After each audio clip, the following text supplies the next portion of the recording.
Welcome to Tales from the Fandom, a podcast that brings a special guest out of the multiverse and straight to you.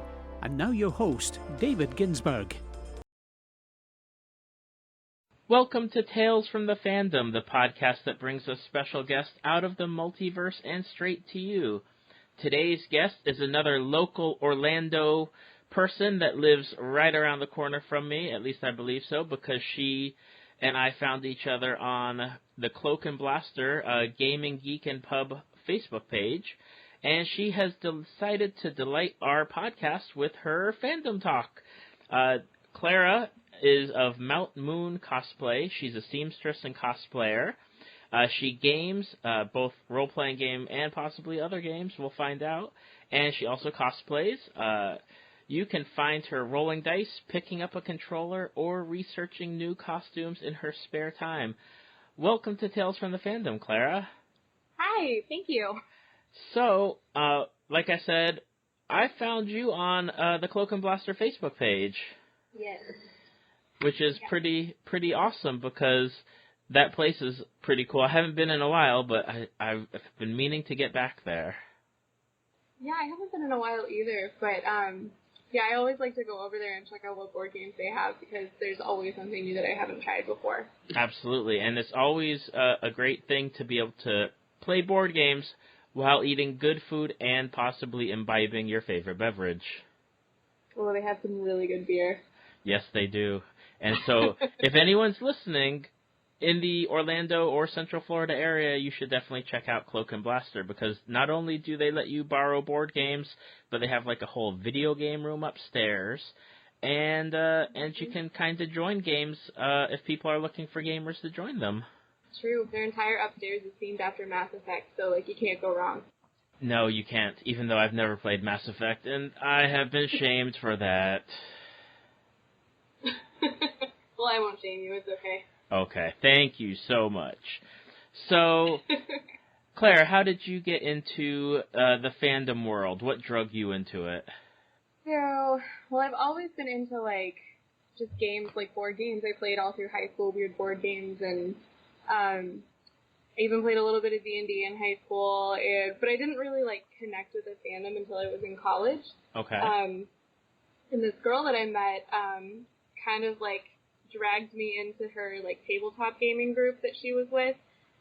She was one of the officers in the club, and she basically, like, it's actually kind of a funny story. She, like, got me in, introduced me to a bunch of people, then before I'd officially joined the club, she, like, got me to go to the quad day or whatever, and we were advertising the group, and everyone else sucked at it. They were, like, too shy to, like, go out and get people to pull in, and I was like, all right, I got this. Just went out and, like, started recruiting people immediately. But, yeah, so then, like, shortly after that, I just kind of fell in with this group of friends, and played Firefly. Role-playing game was my very first, the old one, not the newer one. Right. And it kind of just went from there. They kind of just all took me under their wing, and I tried all different kinds of new board games and role-playing games and started going to cons, all that good stuff. Awesome. Now, as a very curious devotee of Firefly and role player, I never got to play that Firefly RPG. How was it?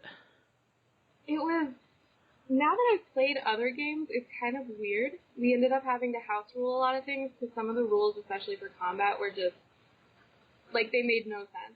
Okay. Like, they would, some of them I remember our GM saying, like, actually contradicted each other. So he was like, we're just going to have to, like, house rule this and say this is how we do it. But I always thought it was cool because it was my first system, and it introduced you to the concept of having character flaws in a way that, like, that's how you gain experience is by playing into your character flaws. As opposed to just fighting monsters or whatever. Yeah, so in that system they call your experience points plot points, and you could either spend them to level up your character or you could spend them to, like, I guess make something cool happen in plot that you, like, really need to happen. Or, like, you could use it if you fucked up a really important role. Oh, wait, is profanity okay on this show? You're okay. Cool? Okay. You're okay. Sorry, I have a potty mouth. But if you, like, screw up a roll or something, then you can use them to, like, re-roll or, like, whatever to make sure that your plot is going the way that you need it to go. So I always thought that was cool that it really emphasized playing with your character and really playing into, like my flaws were greedy, So, of course, she was, like, a career thief. So, you know, that came up a lot. She stole from her crewmates all the time. But she was, like, she had that, and she had, like, I forget what they called it, but it was basically, like, an ego signature, where she would, every time she committed a crime, she had to leave a sign of her identity. Okay. Right, like a calling card. Yeah, maybe it was called calling card. But hers was a rose. She left a rose at the scene of every crime she committed. So then she was known around the galaxy as the fleur-de-lis, because she was this French little thief. And she had another one. Oh, she had overconfidence. That's, like, the best one, because she just thought she could do everything herself the right way. It got her into so many situations, but also just, it was hilarious. But I've always thought it was really cool, because the more you lean into the things that your character is actually bad at, or that put them into bad situations, not only does it make it really fun with your group, because you can get into some really kind of messed up scenes, or, like, just really fun to get out of situations, but that's also how you level up. Like, that's actually how you get better. So it's a very, like, character-oriented system. That's awesome. Yeah, from when I started gaming, everything was really like Dungeons and Dragons or the White Wolf game system with Vampire and Werewolf, which I really loved that system. I found our gaming group split time between Dungeons and Dragons, Star Wars, and the White Wolf games that were out. But I really like how games that have come out since that early 2000s-ish time have really started focusing more on the characters rather than just hack and slash. I mean, you have your hack and slash out there. Yeah, for sure. But it's definitely refreshing to see games more focused on characters and their traits and their flaws and playing your character, and not just like, okay, I've made this really cool character, but all we're reducing him down to is like fighting or stealing or magic. Like, you want to actually bring out those character things, like have character arcs and character development. Well, like, even D&D 5, it's much more character oriented than the old versions. Like, I've never played a proper D&D game, but I've, like, read into the rules. I've played Pathfinder and such. But, like, D&D 5, I was looking at it, and it's really a lot more character-oriented. They really, I don't want to say dumbed down the rules, but they made it a lot more simplified and streamlined. Right. Which is kind of what players were looking for, especially so they could start bringing new people into the game. And that's what's really useful is, like, I'm constantly trying to get new friends that I know have never played a game to start role-playing with me, and it's so much easier when you try to get them into a system where the rules are very simple. Right. Yeah, so, like, we did, let's see, I brought someone into role-playing for the first time with Numenera. Okay. Which is super simple. And then, interestingly, Shadowrun, we totally brought a new person. Our GM is a new GM who's never GM before. And one of the girls on our crew is totally new to role-playing. And Shadowrun is a really number-crunchy system. So, like, I'm surprised that works. But the way we play, we, like, kind of hand-wave a lot of the rules anyway, so, like, it works. But if we had sat down and, like, tried to follow to the letter every single rule of Shadowrun, like we're playing 5th Ed, we would just be like, no. We wouldn't get anywhere. Right. I mean, that happens from time to time. You're just like, I'm going to just house rule things. We're not really going to follow the rules. It's okay. Yep. We did that with Edge of the Empire, too, the new Star Wars, the Fantasy Flight. Yep.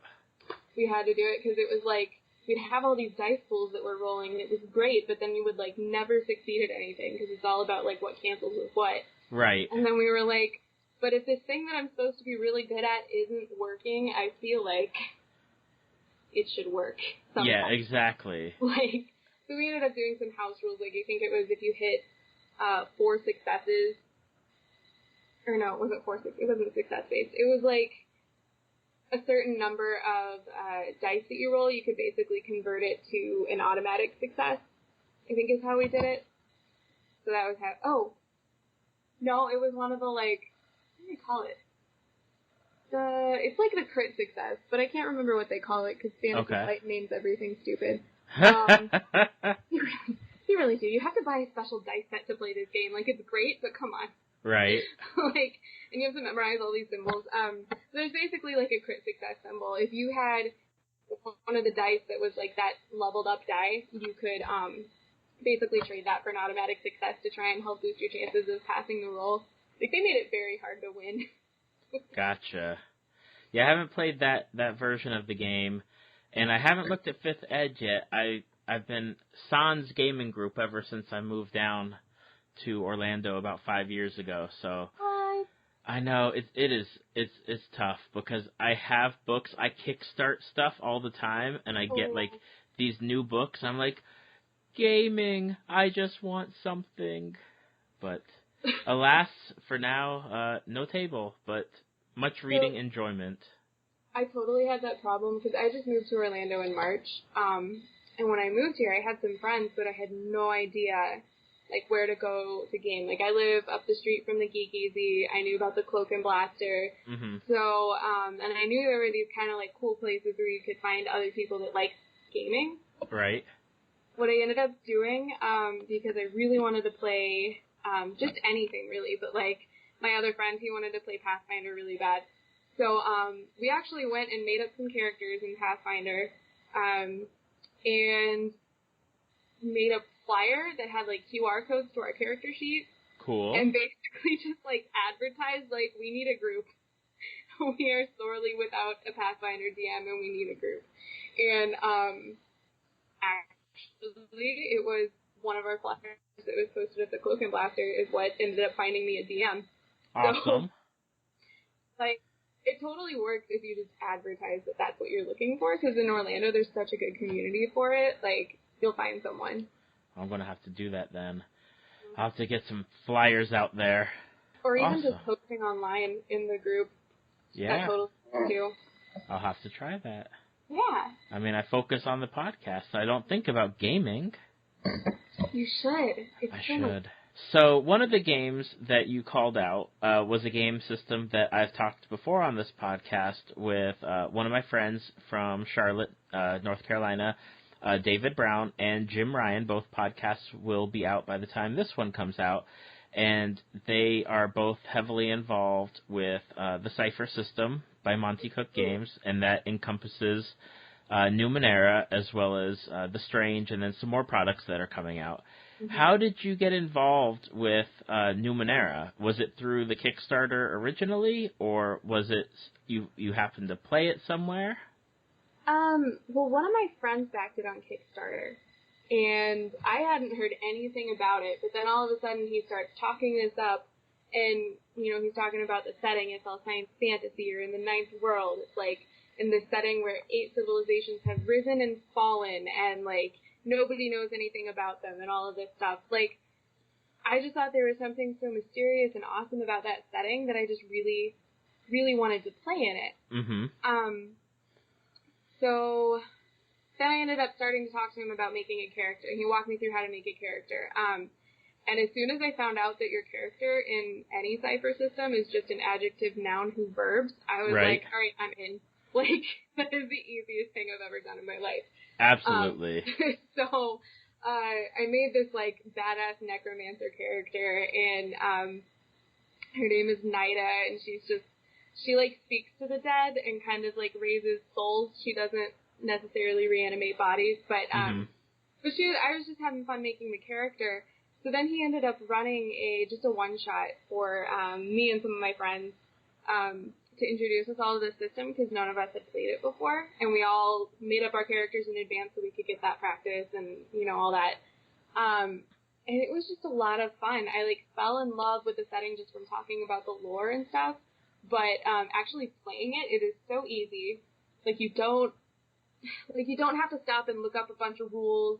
You really get the opportunity to explore your environment, which is not one of my strengths as a role player. I'm always much more of a character-oriented person. But it was a lot easier in this game because there was so much that you knew was going to be, like, kind of weird. Right. And, yeah, so I kind of got into it from there, and then I went to Gen Con, like, the year after that, of course, bought a book because, of course, I had to have the book. Right. And I've played a few times since then. Like, I played a game at Gen Con with, like, the Monty Cook crew. Like, they were the ones actually leading it. I've seen a couple of panels from them. I just got really into it. I've started using it as my go-to, like, introduce people to role-playing. Right, because it's very friendly as far as, I mean, like you said, noun, verb, adjective, or noun, adjective, verb. I don't remember the correct way to put it, but and then the setting is so weird that you can really be like, oh, you know, you can equate it to like movies or TV shows and be like, oh, well, it's got like Alien, like it could be part Alien, but it's also like part like Westworld or just almost anything, because it's so out there as far as like characters and what's gone on. And I know that they just Monty Cook Games just put out their short movie that they did that was based through the Kickstarter, and it's now available, I think, on YouTube and Vimeo. Oh, is it really? I saw it since my friend had backed it. He backed it at like the level where you get everything. Okay. So he got it as soon as they made it. They sent a DVD to him. So I actually saw that. It was interesting. Like if you're into the world, like if you already are into the world of Numenera, then it makes sense. And it was interesting to see. But like, I feel like anyone seeing it who doesn't know the first thing about Numenera, they're just gonna sit there and be like, I don't know what's happening. I know, like, when I watched it, I was like, okay, like, because when I read the core book, a lot of the stuff, like, when I was reading it, I was like, okay, I really want to see how the game plays to get a feel for how you actually, like, play in the world, because just as, I mean, I grew up on Dungeons & Dragons, I grew up on White Wolf, I have, like, that basis for my gaming, and then this is so far completely different in a sense, where it's like, I just need to see it. And then the movie, when I saw the movie last week, it was like, okay, I can kind of see a little bit more with like the character and what happens, and I think I was lucky because my friend who's the GM, he is an artist. Like he actually works for EA Games, and he draws for every campaign that he does. Like he'll draw your characters, he'll talk to you about like what do you want it to look like. He'll draw settings, or find references for it or whatever. Like he's very visual. That's awesome. So like it never, like to me it was never difficult to get into the world, because I always just knew that like he was so familiar with it that he would just be able to like whip something up and be like, all right, this is the kind of character that you're playing. This is the aesthetic that we're in. This is, like, the setting. Like, he would always have something visual to show us for the setting that just made it so much easier to jump into it and start to go with it. That's awesome. That's a good GM right there. Yeah. I hope you guys give him, like, at least some sodas or some chips or something. Oh, yeah. I bake Feed the GM. Yep.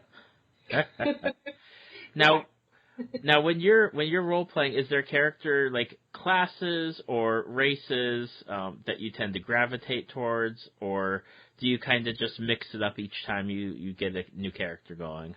I feel like it kind of depends on the world for me. So if I'm doing any kind of like fantasy world, like Numenera is a weird science fantasy thing. Pathfinder obviously has a lot of magic using classes. If I'm doing one of those kind of worlds, I tend to gravitate toward a magic user. But I kind of noticed I was doing that, and so then, I guess to rebel against my own preferences, I decided to start doing non-magic characters. Okay. So I've kind of done like both sides.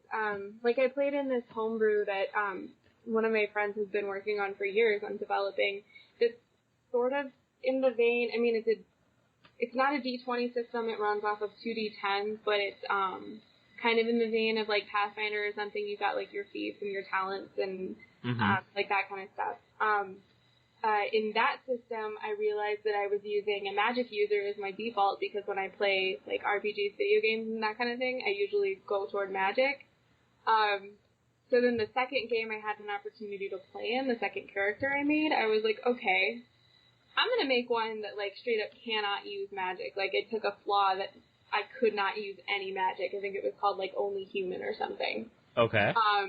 And, like, one of the big things in that system was that people could take different forms. Like, you could basically gain ranks in the talents or whatever. I forget what they call it. I think they call them talents. So you would have like a succubus track, or like a Nephilim track, or like you had all these different like mythological creatures, and you could basically level up in that track, and it would give you certain advantages and make you more and more like that creature. Okay. Which was really like what made that system fun and interesting. But I always just played a human, and it wasn't the second time, it was the third time I made a character in that system. I just decided to go full ham and go for just being straight up human, like I couldn't do anything else. Like I could not even use magic, even if I had something else that said that I should be able to use magic. And she was a gunslinger, and she was just kind of super gun fanatic, just really like this tiny cop whose job was basically to, kind of like in, can't think of the name of the series right now. But there's a series where there's like magic that is like modern fantasy, and there's a cop who she knows about the magic, but she's not a magician herself, so she kind of like tries to keep the supernatural out of everyday life. Right. For the citizens, I will think of it, and then it will drive me crazy until I think of it. But it was kind of inspired by her. So she kind of, like, this character would go on missions with all these supernatural creatures, you know, vampires and all that kind of stuff, but she, like, her job was to keep that from the public eye.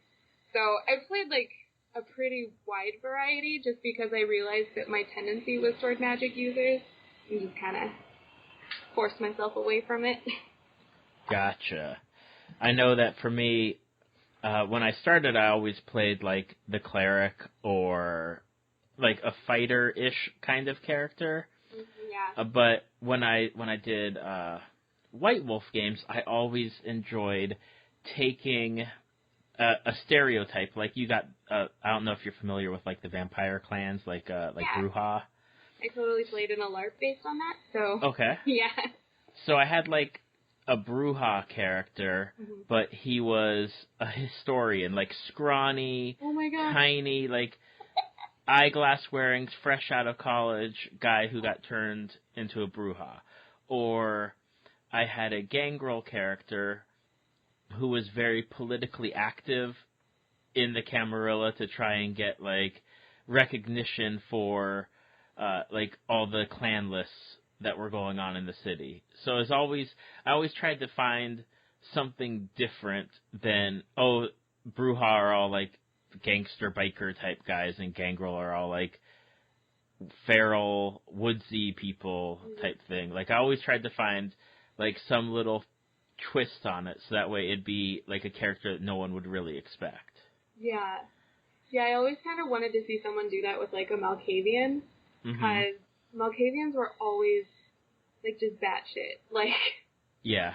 Like, everyone that I knew who played a Malk was, like one of my really good friends, she played a Malk who we were in, like, the 1920s kind of setting with that game, and so she was a Malkavian, so she was, like, literally holed up in, like, an insane asylum, because people thought she was crazy, but the way she communicated was very, like, disjointed and stuff. But she actually knew stuff that was really useful. So, like, my character would, like, follow her around and try to, like, translate for her. And be like, no, like, what she's saying is real. Like, this, I don't know, this, like, orange juice that this guy was drinking was actually important. Or, like, you know, something, like, stupid like that. Right. But it was, like, I could figure out, like, what she was saying. And, like, it helped that she was one of my best friends. So, like, out of character, I, like, knew her speech patterns enough to kind of know what she was getting at. But, like, it ended up being really fun because, like, I don't know, she wasn't exactly what you expect from a Malk, but at the same time, she totally was. Right. But I always kind of wanted to see, I heard after I left that game, somebody came in with a Malkavian who was convinced that he had superpowers or something like that, like, didn't understand that he was a vampire. Right. And, like, tried to do something like vigilante heroism or something like that, and, like, they ended up having to, like, put him down because he was going to give away vampirism to the whole world. Yep. Like, it ended up being, like, this whole thing. Like, I always wanted to see someone who really took that, though, and, like, you didn't know they were Malkavian until, like, you really got into it, and you were like, oh shit. Like, they're crazy. Exactly. Like, you never know what's going on with them. Like, what could you have been doing this whole time? Or, like, knowing one that, like, was actually, like, they acted like a Brujah, so you thought they were Brujah, and then all of a sudden you realize they're Milk, and you're just like, well, that's crazy. Yeah, that'd be pretty cool. Yeah. I'd like to have seen that. I know that White Wolf has been switched over. I think it's Onyx Path now publishing all of their books at this point. Mm-hmm. That sounds right. But yeah, role-playing games are fun things, guys. You need to check them out. Any role-playing game. Find someone to play with. Mm-hmm. We're all Don't be like me. Too, so if you need us, we're here. Awesome. I've said this many times on the podcast that I send out surveys just to kind of get a sense of what people are into. And one of the things that you are into, I am into, and I haven't really had anyone to talk about it with. So I'm super thrilled that you are into Avatar: The Last Airbender / The Legend of Korra. Yes. Now, again, how did you get into Avatar?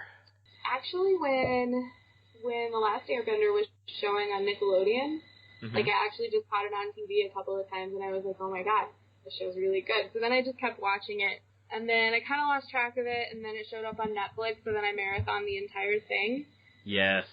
So, kind of one of those things where that happened. And then when Korra came out, I was really excited about it, but at the time I was in school, so I was garbage at keeping up on it. So I actually just finished watching the series, like, a couple of months ago, because I hadn't seen anything past, like, the first season. But, okay. Yeah. It was kind of just, I stumbled on it. Right. I know when I don't even remember when it came out, but I found Avatar and watched the entire series and was just blown away by how awesome it was. Mm-hmm. Story, characters, the story arcs themselves. I mean, it was almost, I have to say, it holds up well now still. Oh, yeah. With air, like when you get to rewatch it or catch it on Nickelodeon if they still air it, or like I know, like I just watch random episodes and I'm still just blown away by just really how from the first season to the last season, just how much growth there was in the characters.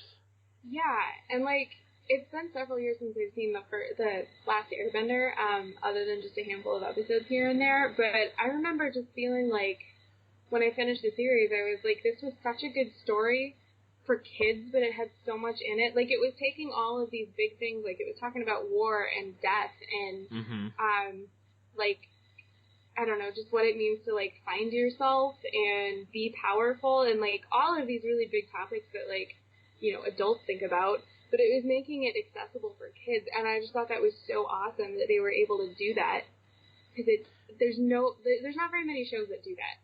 Exactly. And, I mean, you go from, like, the first episode where they discover Aang and he's sliding on penguins and they escape, but then you go, I think it's like 3 or 4 more episodes further down where he goes to that air temple for the first time, and he's like, oh, no, my people are probably just hiding, it's okay. And then he finds, like, all the Fire Nation bodies that are laying there, or, like, the armor from them, and he gets that realization. It's like the first time he goes into the Avatar state, and it's like, for young kids, because this is aimed at like that maybe 10 to 13-year-old range, even maybe a little bit earlier. Like that's heavy stuff. Yeah. But, and especially like thinking about the entire world was at war, and none of the 4 nations really got along with each other. Mm-hmm. Like. And that speaks to so much that you don't understand as a kid, and like Aang was very much a child. He's going around and he's like, wait, you mean the Earth Nation doesn't really get along with the Water people? Like, right. What? Like, the Fire Nation is trying to hurt all of us? Why? Like, exactly. You start with that, and he you get to sit with him while he learns to understand the world and how it all works, and like, being able to see it through those eyes, it was very cool to see that. And like, I mean, there's stuff that's so big that some of those topics are so big that like you can't ever really understand it. But right. The show makes a really good attempt, at least, at like showing the complexity of those issues and stuff that, in a way that kids really like, they do get it. I was in high school when I saw it, so it wasn't in that like desired age group, but right. It was good. I was out of that age range, so I think when it came out, I was I don't even know. Definitely out of college at that point, but... Yeah. Oh, man, such a good show. So who is your favorite character? I've got to know. Toph. Toph, okay. Absolutely Toph. She is my fave. She's that character who's just so, like, she's so salty and sassy and just, like, this is how it is because I'm an earthbender and it's going to be fine. Like, yep. Like, she's so set in her ways, but at the same time, like, she just always thinks she's right. Mm-hmm. And, like, she's immovable, and that ends up being such a good strength because, like, I don't know, none of the other characters really, like, they all embody their element. And, like, for her, with Earth being her element, she was talking about it being, like, unmoving. Like, it's the Earth, right? Right. And then, like, while she's in captivity, she ends up inventing metal bending. I was just, like, that's, like, the total opposite of what she keeps saying Earth bending is. Right. Because of what she had learned from the other characters, like, I always loved that, like, moment for her, of her realizing that, like, okay, well, Earth doesn't always have to be solid. Sometimes the best thing to do in a situation is to be flexible. And, like, exactly. we can do that. And, like, I just love that about her. Plus, yeah, she's feisty, and I like feisty characters. I loved that whole group dynamic. I mean, between Aang and Katara and Toph and Sokka, especially, like, Sokka as being, like, the only non-bender. Mm-hmm. Yep. I mean, there are times where, like, you can totally feel for him. Like, okay, he's got his boomerang, and everyone else can do the cool stuff. But at the same time, like, he really gets to show, over that course of time, going from inept hunter and protector of, like, the Southern Water Tribe to, like, this really cool, almost military strategist. Yeah. Yeah, and that was really cool because it showed that even if you didn't have those special abilities, that, like, you feel like all your friends around you are so special. They've got this talent that they're good at or whatever. Mm-hmm. He was so relatable because anyone who was kind of stuck in that position where they were frustrated, they didn't have the same talent, they didn't feel like they had something that they were really good at, they could totally identify with Sokka. And it was more than just, like, comedy relief. Like, he really ended up being a very good character. Right.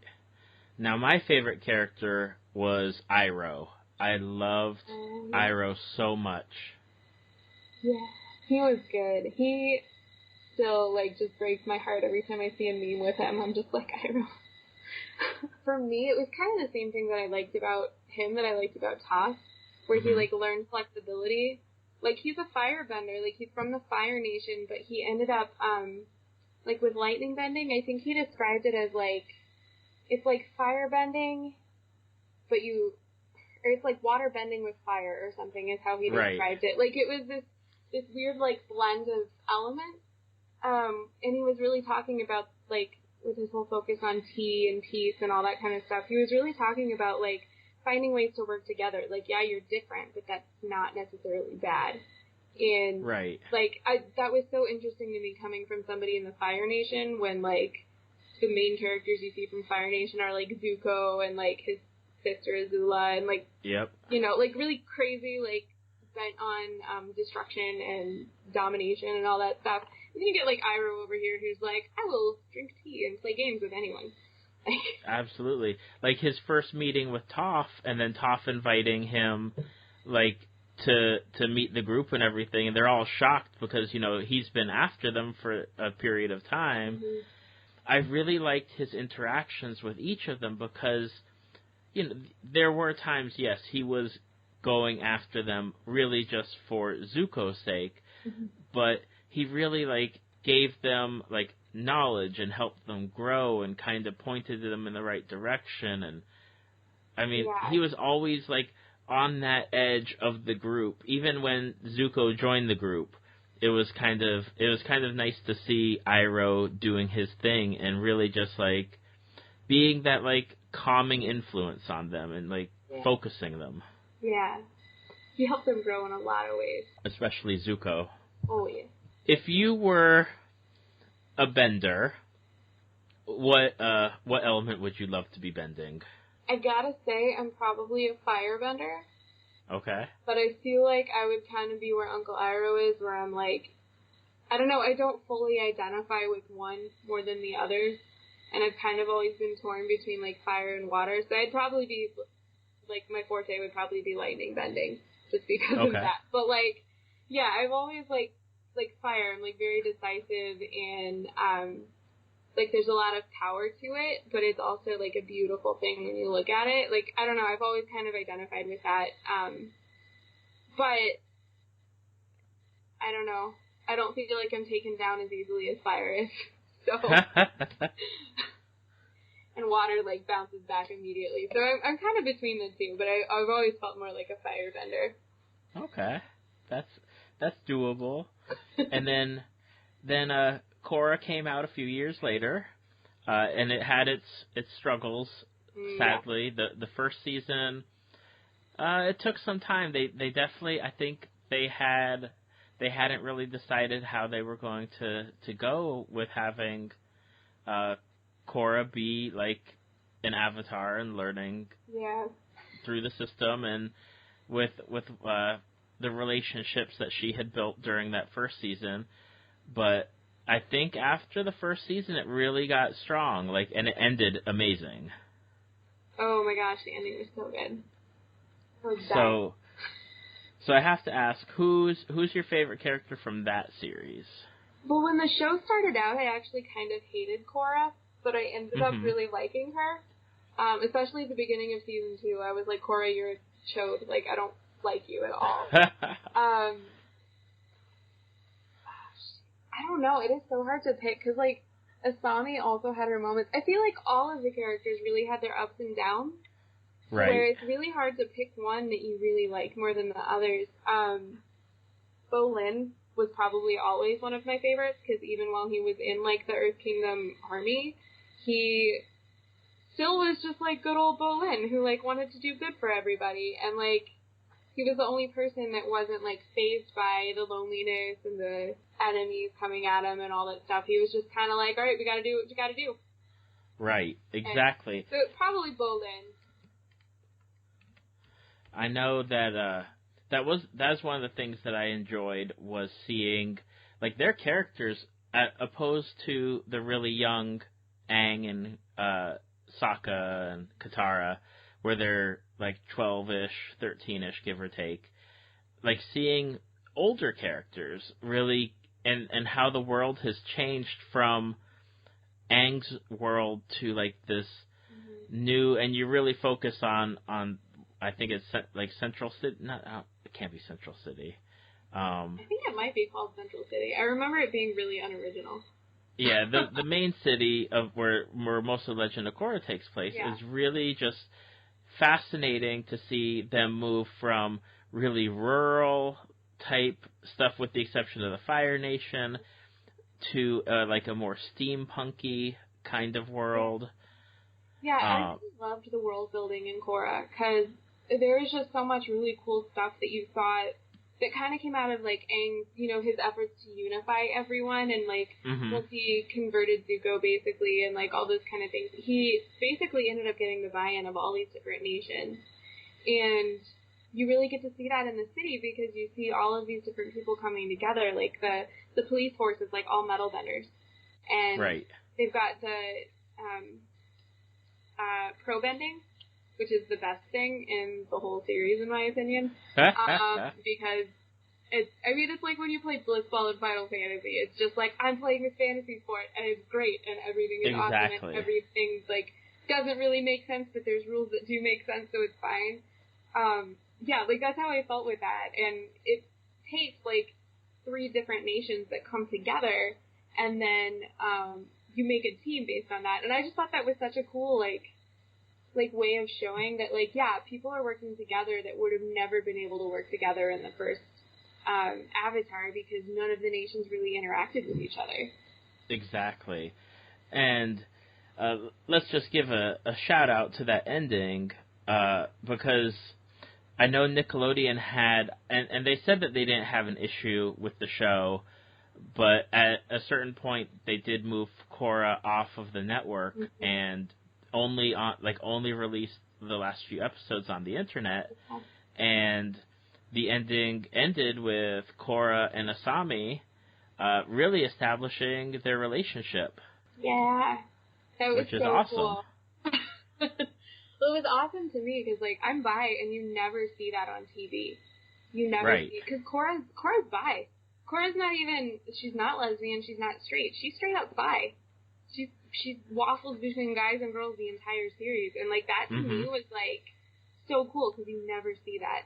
And the fact that they ended it on such a note of, like, they picked, like, it's not like she started out, like, kind of typical, interested in guys, whatever, you know, going after Mako and, you know, all that good stuff. But by the end of the series, you see that, like, emotionally and everything, she's so much closer to Asami, and then, like, an ending with that, like, final kiss, even though, like, she's the Avatar and Asami is just human, she doesn't have anything other than her brains and her, like, industry. Like, like, I don't know, it was just really cool because it bridged so many gaps, and it was, like, a representation of something that, like, she didn't end up just going back to guys by the end. She actually did, like, you saw both sides of her sexuality that I thought was really cool. Yes, and it is something where I know it was applauded, at least on the internet, it was very, it was positively received. Yeah. And it was something where it's just like, finally, like, you get to start having these creators just actually being able to do stuff without, hopefully, I mean, with no interference from the network as far as this one went.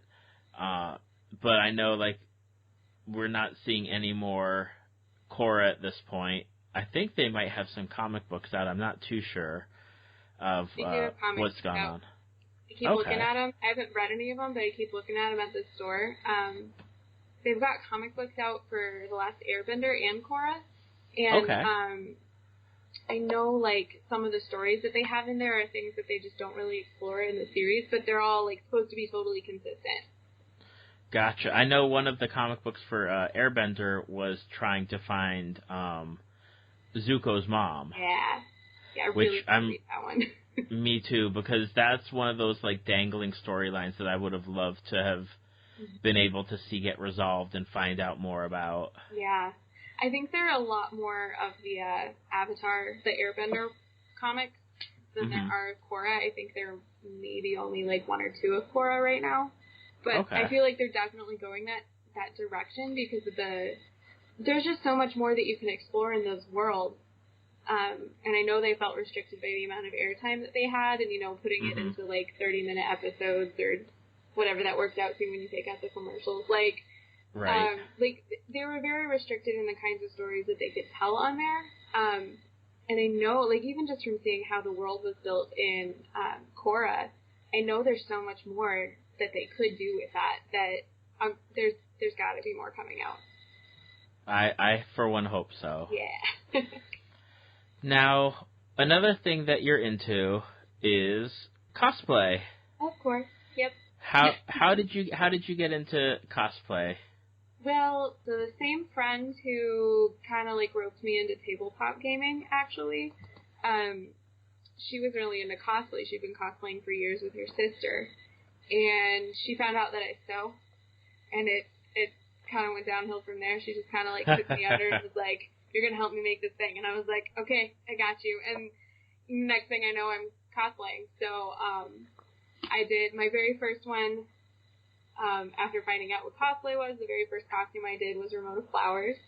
And most of the costume I bought, because it's very, like, I did the comics with Ramona, so she's, it's pretty much just streetwear. It's like shorts and tights and, like, whatever.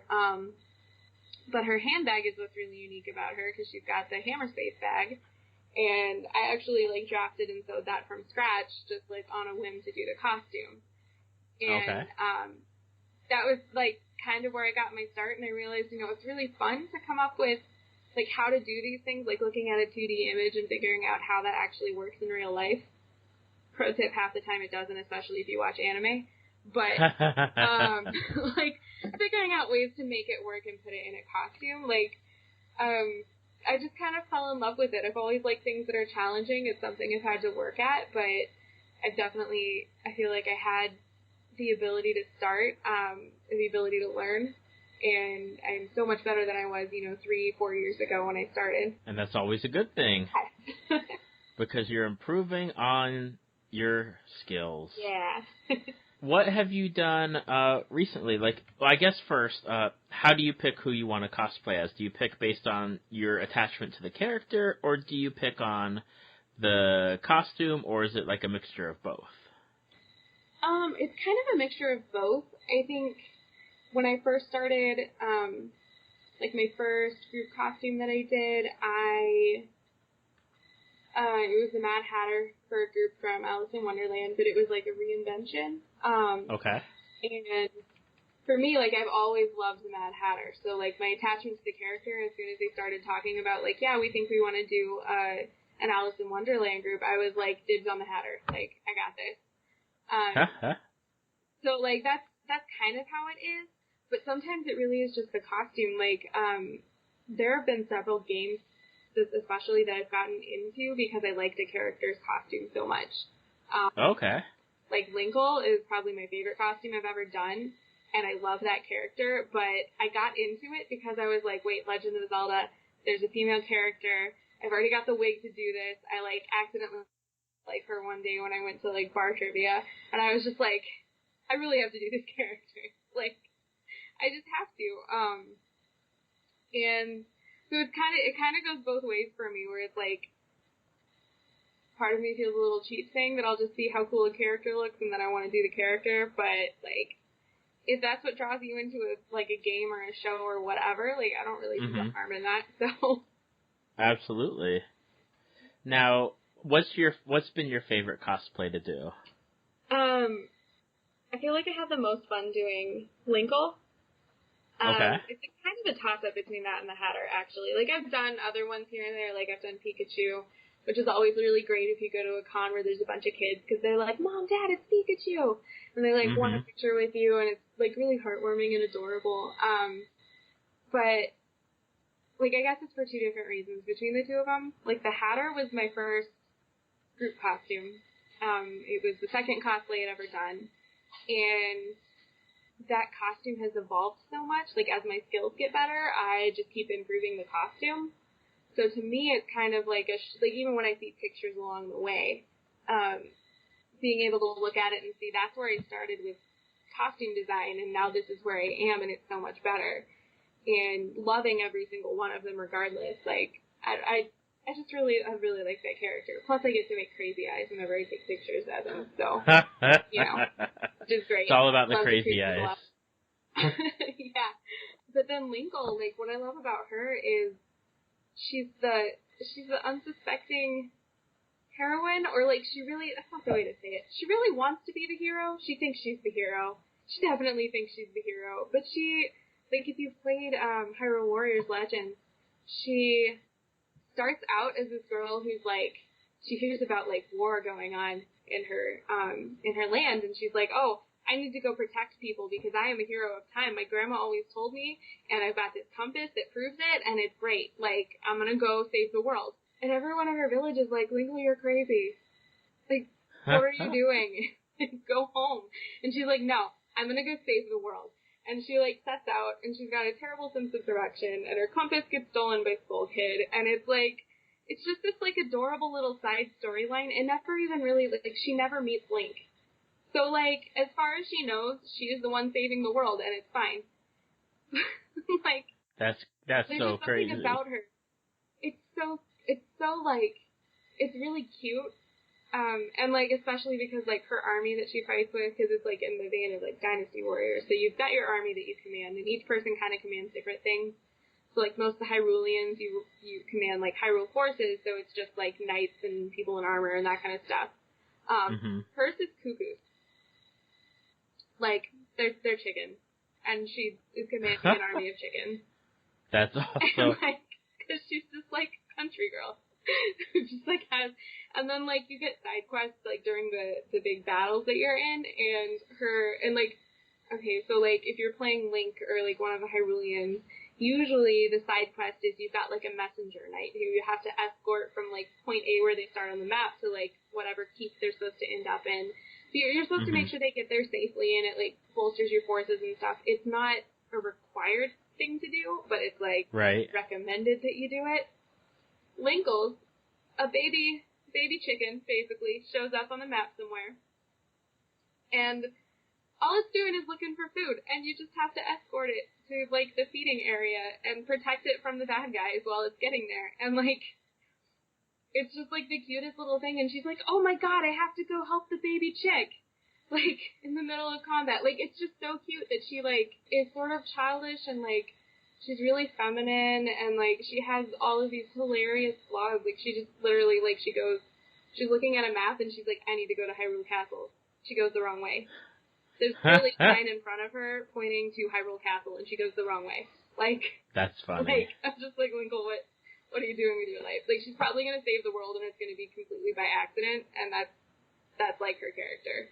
And like that's awesome. So like, I don't know, it's just like, I saw the character, I was interested in it, and then I started like looking into it. I got Hyrule Warriors, I started playing it, and like my favorite parts of the game were the like handful of stages where you got to play as Winkle, and she's honestly, combat-wise, she is, like, totally the best in the whole game, in my opinion. Mm-hmm. She's really fast, she's got a lot of damage output, and she dual-wields crossbows. Which is awesome. Yeah, totally. Also, her costume makes no sense if you're talking actual physics. I have no idea how those crossbows are supposed to attach to you, like, whatever. Yeah, so she, like, she'll just, like, come in, and it's, like, pew-pew, everyone's dead, and, like, she's super fast, and, like, she's so good. I'm just like, this is the most fun to play as, not just for her dialogue, but, like actually her abilities in combat. She's got a little bit of range, but, like, not a ton of range, so it's, like, a good, like, I don't know, she's my favorite. Okay. Now, do you have any future cosplays that you're working on? I'm always working to improve my favorite ones, so Linkle's gonna get some revision this year. Okay. I'm gonna finish out her gloves that she wears and some of the more detailed stuff. She's got, like, I'm gonna actually remake her compass so that it's completely from scratch. I'm gonna mold it out of probably Warbler, but I haven't decided yet, and some embroidery on her green capelet and, like, stuff like that. Other than that, I think I might do Ghost in the Shell this year. Okay. As the major, because she's my babe. I love her. Right.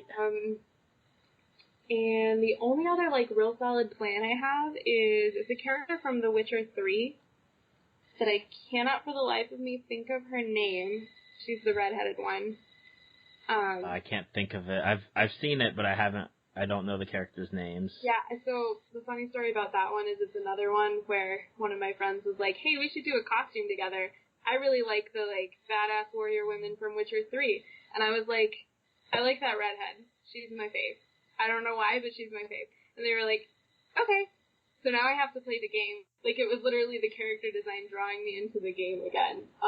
Right. Which is, like, I guess pretty impressive.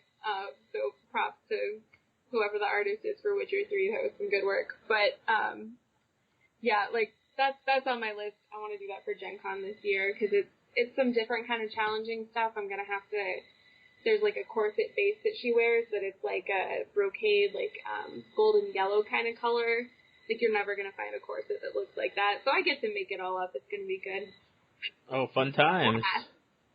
I mean, as long as that's something that you're into, yeah. That makes it all the better that you get to do stuff like that. Yeah, and it's really fun to do it with a group, too. I haven't done a group costume in a long time. And it just, when you do, like, photo shoots and stuff like that, and you have a group, it just makes posing so much easier and more natural. And you have someone to play off of instead of just, you know, staring at a camera and trying to figure out, okay, like, what's my pose going to be? Because I'm by myself. Like, if you've got someone with you, you can do, like, if they're enemies, you can do combat scenes. You can fight each other. You can, or, you know, vice versa. If you guys are on the same team, you can act like you're in battle and, like, act like you're going to hit someone together and you're back to back. Or, like, there's just so much more interesting things you can do with it. So, looking forward. Now, for people who are listening to the podcast and they want to check you out on social media, what are some of the best places that they can go?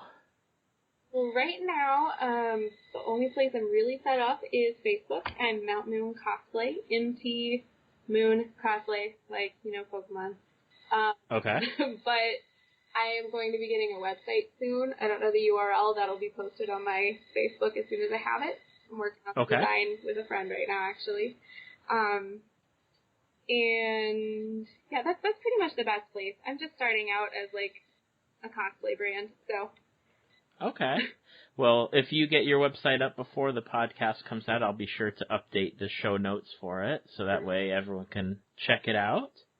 Awesome. Well, Clara, I think we've used up our time here, so I just wanted to say thank you, because I have really enjoyed talking with you tonight. Yeah, thanks for having me. This was a lot of fun. I'm glad to have you. I'm really glad that you said yes. Say yes to the podcast. Coming soon to TLC. Oh god, that would be the worst reality show. But it would be. It'd be very boring. It'd be like, watch me send Facebook messages and emails to people and see if they respond. Oh no, then there has to be some kind of contest. Like, okay, 8 people responded, which one will be the victor? Dun dun dun. That's all I got for you now, so I hope you have a great night. Thank you so much, you too. Thank you for listening to Tales from the Fandom. Subscribe to us on iTunes or your podcast app of choice. Follow us on Facebook at www.facebook.com/talesfromthefandom to see photos, links, leave feedback, and check out upcoming guests. If you'd like to be a guest, email David at talesfromthefandom@gmail.com.